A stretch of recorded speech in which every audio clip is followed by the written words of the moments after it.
यो चाहिँ नाम्लोवाको suspension bridge भनौँ। अनि हाम्रो यो गाउँको कल्चरमा चाहिँ कस्तो छ भने पुल तर्दाखेरि जहिले पनि यसो गरेर सेवा जिउ नमस्ते गर्ने, पाती चढाएर होइन। यहाँ अरूले पनि चढाएको देख्नुहुन्छ। मैले नमस्ते गरेँ। अनि यहाँबाट अब यो झुर्लुङ्गे पुलबाट तर्दैछु म। ल है तपाईँहरूलाई यो भ्यू देखाउँछु ल म स्ट्रेटवाला। वाह, मेरो पहिला हतियार यहाँ गरौँ है सम्म है। ल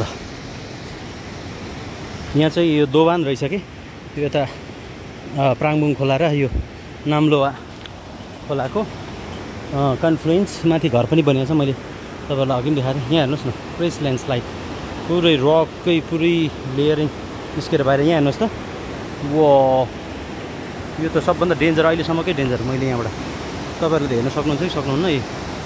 म यहाँ माथि छु क्या अहिले, यस्तो माथि हेर्नुहोस् त। घोडा त पुरा चिसो भइरहेको। वाह, एडभेन्चरस खालको छ क्या हाम्रो गाउँठाउँ। हेर्नुहोस् न, अब पर्यटकीय हिसाबले त एकदमै रमणीय छ। अलिकति हाइट फोबिया हुनेहरूलाई चाहिँ यो चाहिँ गाह्रो छ जियोस्। हेर्नुहोस् त, यो कन्फ्लुएन्स हो कि यहाँको दोभान हुन्छ नि, दोभान दुईवटा खोलाको।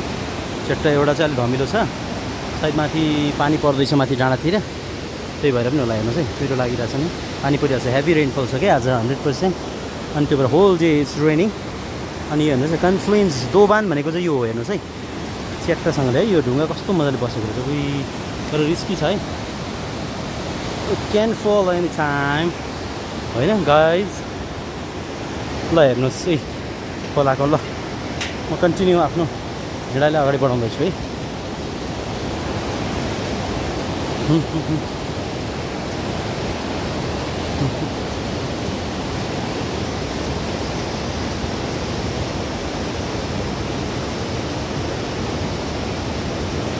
अहिले हामी यो माथि कुहिरो देख्नु हुँदैछ नि, माथिल्लो डाँडा टप, त्यहाँबाट हामी डाउन यो सर्टकट वे आएर अनि यसरी जाँदैछौँ।